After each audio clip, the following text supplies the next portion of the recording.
सवात में किडनी अस्पताल को दोबारा नवाज शरीफ के नाम से मंसूब करने का फैसला किया गया है। महकमा सेहत खैबर पख्तूनख्वा ने नाम की तब्दीली से मुताल्लिक काम शुरू कर दिया।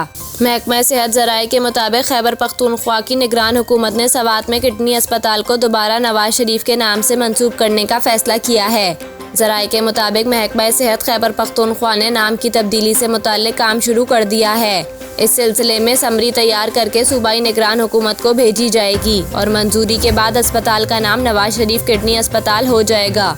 पीटीआई हुकूमत ने 2021 में किडनी अस्पताल का नाम तब्दील करके मियां गुल अब्दुल हक किडनी अस्पताल रख दिया था।